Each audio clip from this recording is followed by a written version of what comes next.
How the Grinch Stole Christmas.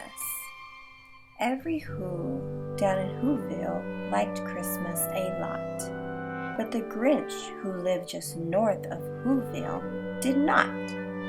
The Grinch hated Christmas, the whole Christmas season. Now, please don't ask why. No one quite knows the reason. It could be his head wasn't screwed on just right. It could be, perhaps, that his shoes were too tight. But I think that the most likely reason of all may have been that his heart was 2 sizes too small. But whatever the reason, his heart or his shoes, he stood there on Christmas Eve, hating the Whos, staring down from his cave with a sour, Grinchy frown at the warm, lighted windows below in their town. For he knew every Who down in Whoville beneath was busy now, hanging a mistletoe wreath. And they're hanging their stockings, he snarled with a sneer. Tomorrow is Christmas, and it's practically here. Then he growled with his Grinch fingers, nervously drumming. I must find some way to stop Christmas from coming. For tomorrow, he knew, all the Who girls and boys would wake bright and early. They'd rush for their toys, and then, oh the noise, oh the noise, noise, noise, noise. That's one thing he hated, the noise, noise, noise, noise. Then the Whos, young and old, would sit down to a feast, and they'd feast, and they'd feast, and they'd feast, feast, feast, feast. They would feast on Who pudding and rare Who roast beast, which was something the Grinch couldn't stand in the least. And then they'd do something he liked least of all. Every Who down in Whoville, the tall and the small, would stand close together with Christmas bells ringing. They'd stand hand in hand, and the Whos would start singing. They'd sing, and they'd sing, and they'd sing, sing, sing, sing. And the more the Grinch thought of this Who Christmas sing, the more the Grinch thought, I must stop this whole thing. Why, for 53 years, I've put up with it now. I must stop this Christmas from coming. But how? Then he got an idea, an awful idea. The Grinch got a wonderful, awful idea. I know just what to do, the Grinch laughed in his throat. And he made a quick Santa Claus hat and a coat. And he chuckled and clucked. What a great Grinch trick. With this coat and this hat, I look just like Saint Nick. All I need is a reindeer. The Grinch looked around, but since reindeer are scarce, there were none to be found. Did that stop the old Grinch? No, the Grinch simple said. If I can't find a reindeer, I'll make one instead. So he called his dog Max. Then he took some red thread, and he tied a big horn on the top of his head. Then he loaded some bags and some old empty sacks on a ramshackle sleigh, and he hitched up old Max. Then the Grinch said, Giddy up, and the sleigh started down toward the homes where the Whos lay a snooze in their town. All their windows were dark, quiet, snow filled the air. All the Whos were all dreaming sweet dreams without care. When he came to the first little house on the square, this is stop number 1, the old Grinchy Claus hissed, and he climbed to the roof, empty bags in his fist.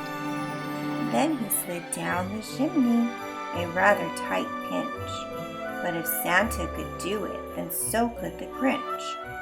He got stuck only once, for a moment or two, Then he stuck his head out of the fireplace flue, where the little Who stockings all hung in a row.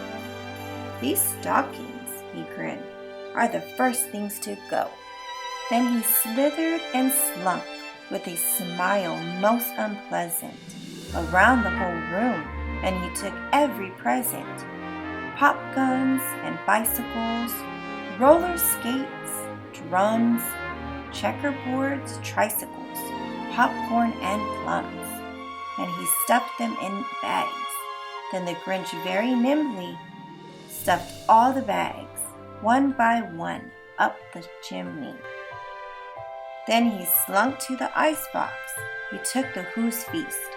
He took the Who pudding. He took the roast beast. He cleaned out that icebox as quick as a flash. Why, that Grinch even took their last can of Who hash. Then he stuffed all the food up the chimney with glee. "And now," grinned the Grinch, "I will stuff up the tree." And the Grinch grabbed the tree and he started to shove, when he heard a small sound like the coo of a dove. He turned around fast and he saw a small Who, little Cindy Lou Who was not more than 2.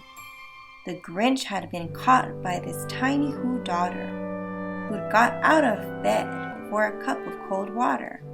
She stared at the Grinch and said, "Santa Claus, why? Why are you taking our Christmas tree? Why?" But you know, that old Grinch was so smart and so slick, he thought up a lie, and he thought it up quick. "Why, my sweet little tot," the fake Santa Claus lied, "there's a light on this tree that won't light on one side. So I'm taking it home to my workshop, my dear. I'll fix it up there, then I'll bring it back here." And this fib fooled the child.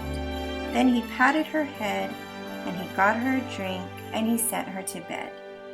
And when Cindy Lou Who went to bed with her cup, he went to the chimney and stuffed the tree up. Then the last thing he took was a log for their fire. Then he went up the chimney, himself the old liar. On their walls he left nothing but hooks and some wire.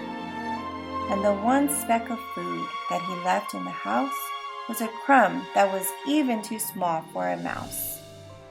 Then he did the same thing to the other Who's houses, leaving crumbs much too small for the other Who's mouses.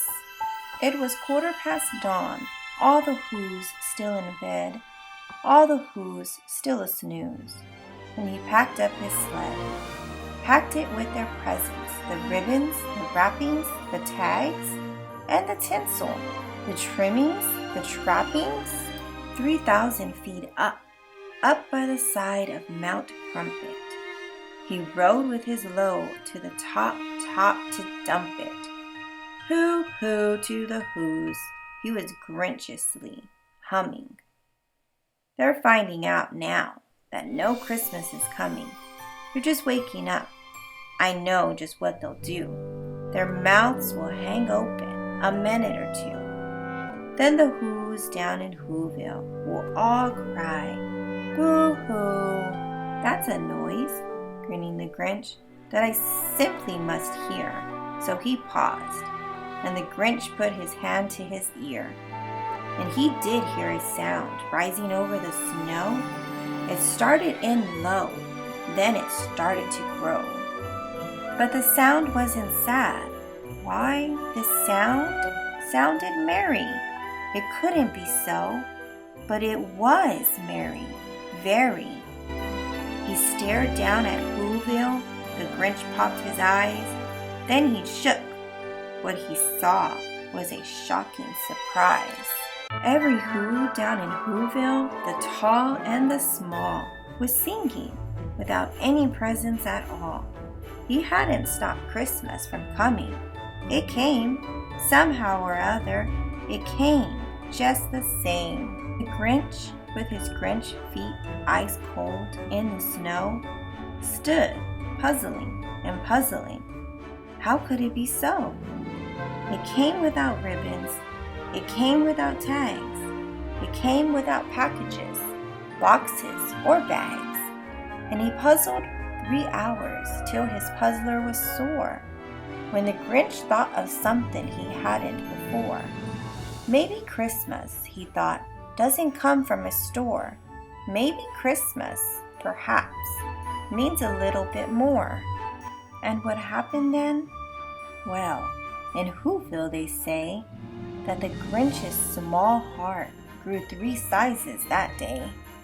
And the minute his heart didn't feel quite so tight, he whizzed with his load through the bright morning light, and he brought back the toys and the food for the feast, and he himself, the Grinch, carved the roast beast.